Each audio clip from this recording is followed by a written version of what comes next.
Vamos falar sobre Júpiter 2012. Primeira coisa que eu gostaria de deixar claro para todos vocês,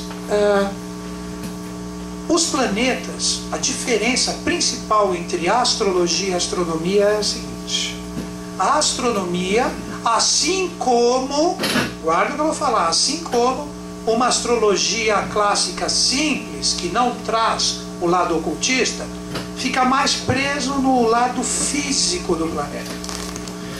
Quando você compreende o que é o planeta no seu sentido como uma dignidade ou uma hierarquia celeste, entrando no arquétipo dele, aí sim a consciência desse planeta passa a vibrar de uma forma mais direta em relação a você. Então vocês vão perceber que nessa primeira hora de palestra eu vou falar muito da consciência de Júpiter no seu sentido oculto.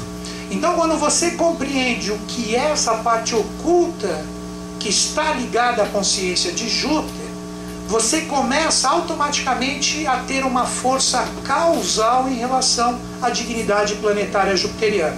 Então primeira consciência ou primeira força causadora para posteriormente você receber o efeito dessa força.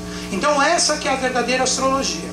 Se você fica preso somente numa astrologia clássica, você não aproveita nem acho que 30 ou 20% do que realmente possui de consciência em numa dignidade planetária como um planeta que está ligado a Júpiter, né?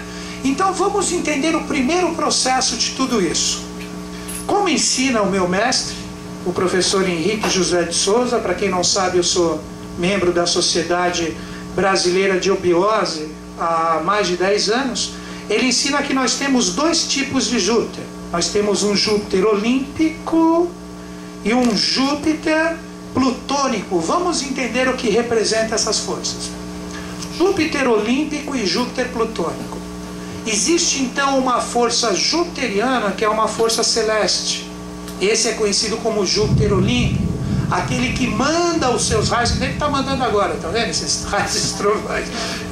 A força de Júpiter está perfeita com a nossa energia.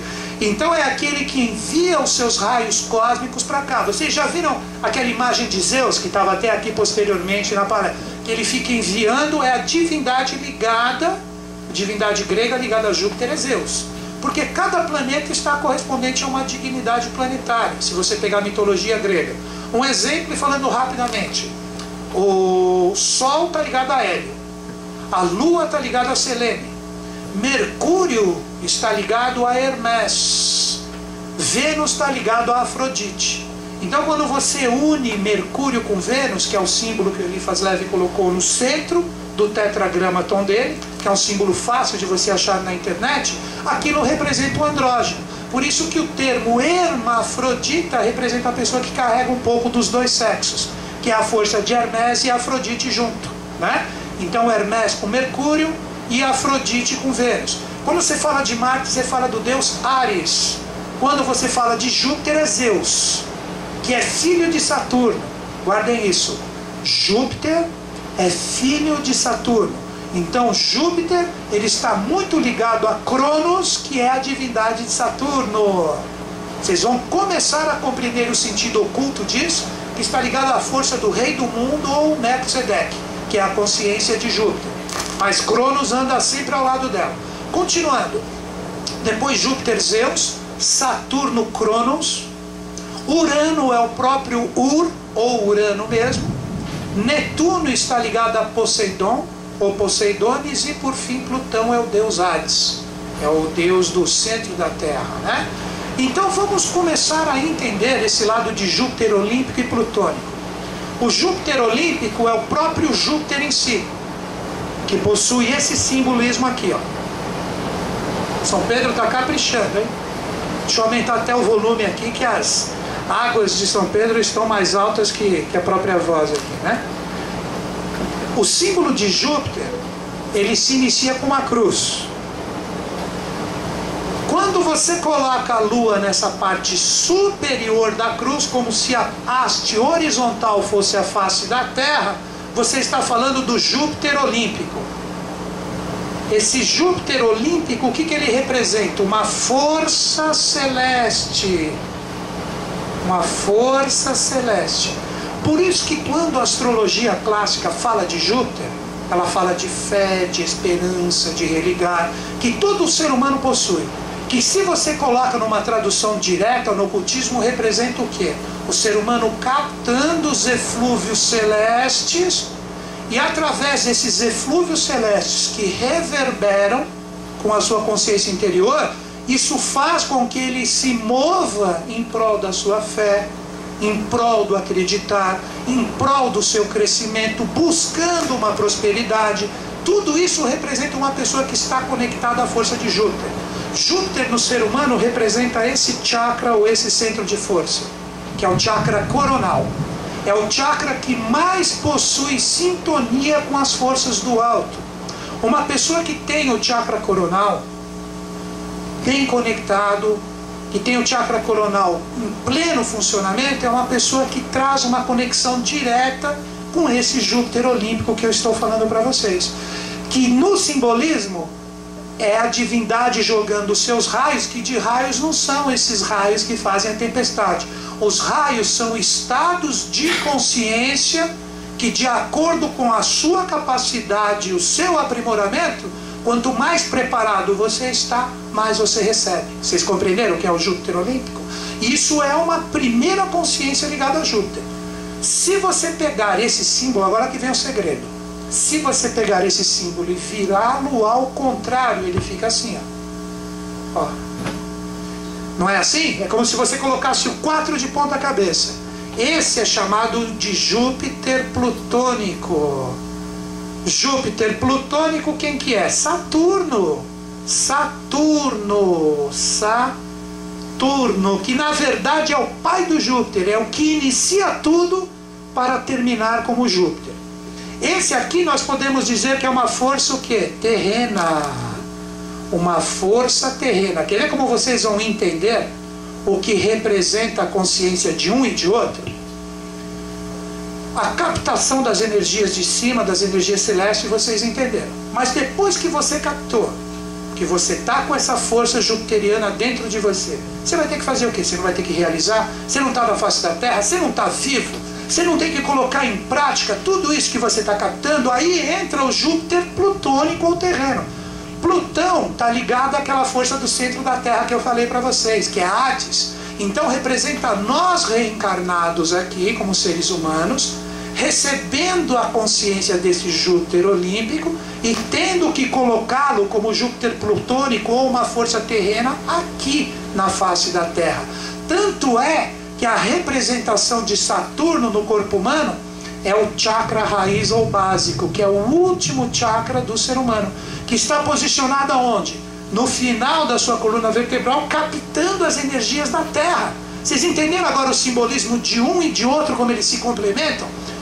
No sentido de consciência em relação aos seres humanos e esses centros de força, um capta as energias de cima e o outro capta as energias de baixo.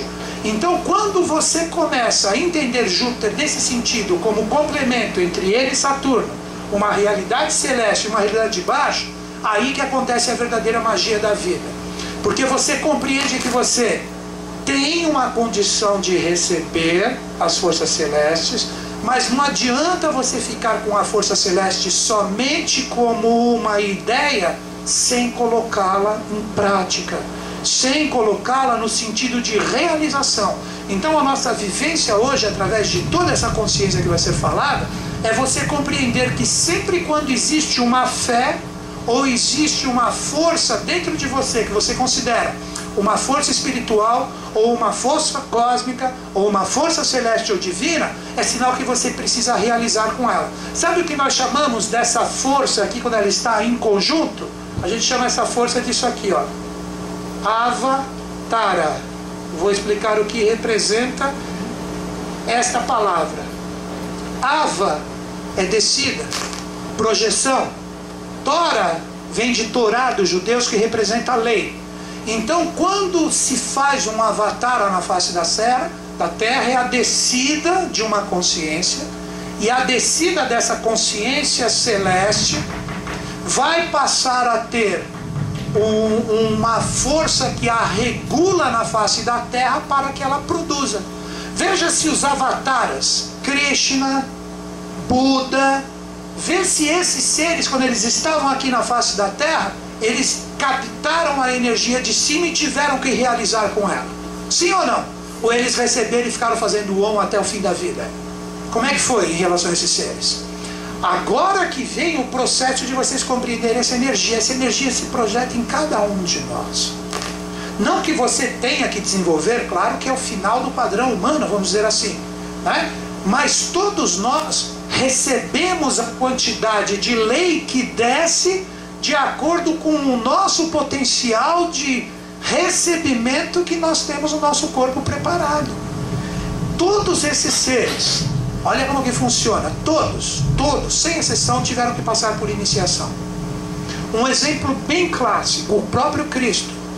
O Cristo, com 13 anos de idade, ele saiu do contexto evolutivo que ele estava ali e ele foi ser iniciado. E na verdade eram dois. Um foi ser iniciado na Índia, que é esse que eu estava falando de Srinagar para vocês, e outro foi iniciado no Egito. Eram dois irmãos gêmeos, na verdade. Um que era mais rigoroso e mais terreno, aquele que palmilhava os pés no deserto junto com os apóstolos, aquele que expulsava os vendilhões do templo. Tá vendo aqui a faceta dele? Mas ele tinha o outro aspecto que era irmão gêmeo dele, que era aquele o quê? Era aquele que levitava, aquele que fazia as pregações de amor no Monte das Oliveiras. Por isso que quando Cristo nasceu, esses dois planetas estavam conjuntos no céu, Júpiter e Saturno. Estão começando a entender o que é a consciência de Júpiter. Por isso que Cristo fazia assim, ó, para todos que estavam aqui na face da Terra, que era a conjunção desses dois planetas, que hoje eu estou trazendo para vocês, através dos ensinamentos do mestre Deu Biose, o professor Henrique, que é a conjunção dessas duas consciências. Mas todos nós temos essa conjunção como estados de consciência ou centros de força e energia, que um é o nosso chakra coronal, que recebe os eflúvios dessas energias de cima, que a gente chama esotericamente de Júpiter olímpico, e também a consciência que vem de baixo, através do nosso chakra raiz, que é a consciência do Júpiter plutônico. Não adianta você só ter um desses polos exacerbados, você tem que ter sempre os dois. Aonde existe Júpiter, existe Saturno. Aonde existe Saturno, existe Júpiter. Aonde existe a ideação cósmica, tem que ter a realização terrena. E onde tem a realização terrena correta, existe uma ideia cósmica por detrás dela. Vê se nós... Quer ver um exemplo bem prático para você pensar em relação a isso que eu estou falando? Antes de você fazer qualquer coisa, você veio aqui, você veio nessa palestra, sabe que você veio, né? Você tem dúvida ainda? Você veio. Você não está aqui ou você chegou sem querer? Você ia no mercado, errou e entrou aqui. Já é sinal que o seu Júpiter olímpico estava meio desconectado. Vocês estão entendendo? O Júpiter plutônico é você chegando aqui. O Júpiter olímpico foi aquele que te levou como uma inspiração, como uma ideia, ou como uma intuição, ou como um erro, sei lá, cada um considere o que quiser, de você estar aqui presente. O ser humano normalmente ele traz infelicidade para si pela falta de equilíbrio entre essas duas forças. O idealizar e o realizar. Esse traz o grande segredo da vida. Então por isso que antes de você fazer qualquer coisa, pense um pouco, medite um pouco. Aí você parte para a realização. E nunca parta para a realização direto sem que tenha a meditação. Isso foi o Júpiter olímpico, que se tornou plutônico aqui no microfone, né? Aí seguindo que chuvarada, hein? Que chuvarada. Seguindo, ó. E nunca uma ideia do Júpiter celeste ou do Júpiter cósmico, ele vai deixar de ter uma realização. Se ele deixou de ter uma realização, ele é nulo, não valeu. Se desperdiçou como energia, ele ficou só como conhecimento. Olha a diferença agora, ó, do conhecimento e da sabedoria. A força do Júpiter olímpico derrama os eflúvios celestes em você. Chegou um eflúvio que vem como uma ideia, vem como uma intuição, vem como quer que seja. Aí a partir disso que é formado dentro de você, como uma energia, você tem vontade de realizar com ela. Nem que seja numa simples conversa, que a sua realização, se for a sua tônica, numa simples conversa. Para este conhecimento, essa força celeste que está dentro de você como conhecimento se tornar saber, tem que ter a realização. Que aí entra a força de Júpiter plutônico. Você colocando em prática o que você intuiu, o que você pensou, o que você deduziu, o que você captou. E a partir do momento que você começa a fazer a prática, se torna saber. Então a sabedoria vem do equilíbrio entre essas duas forças. Então existe uma diferença muito grande do conhecedor e do sábio. O conhecedor é aquele que sabe um pouco de cada coisa. O sábio é aquele que sabe colocar em prática o pouco que sabe. Entenderam a diferença? O conhecedor é aquele que conhece de tudo um pouco. Ele tem uma diversidade imensa na cabeça dele, mas ele não põe nada em prática. Aquele que, por mais que não tenha muito, mas o que ele tem de conhecimento ele põe em prática, ele é um sábio. Então não é quantidade que faz a sapiência, e sim a qualidade do que você pensa e do que você realiza. Aí sim você começa a entender a força dessas duas dignidades que sempre atuam juntas. Dando uma sequência aqui agora, vamos pegar mais um pouquinho dessa parte jupiteriana oculta para a gente desenvolver. Tem muita coisa legal. Como divindade, como eu já coloquei aqui para vocês, Saturno representa Cronos, o deus do tempo. Júpiter representa Zeus, que é aquela consciência que fica em cima. Agora vamos entender um pouco o sentido da mitologia. Se a gente pegar o sentido da mitologia ligado a esses planetas, a gente compreende melhor o que eles representam. 5 minutinhos e acho que vocês vão entender o processo. O início de tudo foi quando Gaia, ou a Mãe Terra, ela recebia Urano. Urano foi o pai de Saturno. Olha aí. Então, na verdade, Urano é o avô de Júpiter, que é filho de Saturno. Então, compreendendo? Eu vou repetir. Urano foi pai de Saturno. E Saturno foi pai de Júpiter. Então, na verdade, Urano é avô de Júpiter. Então, Júpiter tem como avô Urano e como pai ele tem Saturno. Agora vejam a história, que lindo que é para vocês compreenderem até alguns simbolismos da mitologia grega. Você tinha Gaia, que era a Mãe Terra. Aí veio esse grande pai, que foi o primeiro, que era Urano. Urano vinha, ele copulava a Gaia, e das suas copulações nasciam semideuses na face da Terra. E depois que ele copulava a Gaia, ele ia embora. Então ele não era um marido perfeito para Gaia. Ele só vinha, fazia aquilo e ia embora. Então, desses semideuses, quem que nasceu? Saturno. Saturno. Um dos símbolos de Saturno, que é esse aqui, não lembra um foice? Lembra ou não lembra um foice? O que Saturno fez? Ele, percebendo a aflição da mãe, ele falou: quando meu pai Urano chegar, eu vou destroná-lo. Eu vou tirar dele o princípio de copulação em relação a você, mãe. Então, quando Urano chegou, Saturno estava preparado com seu foice.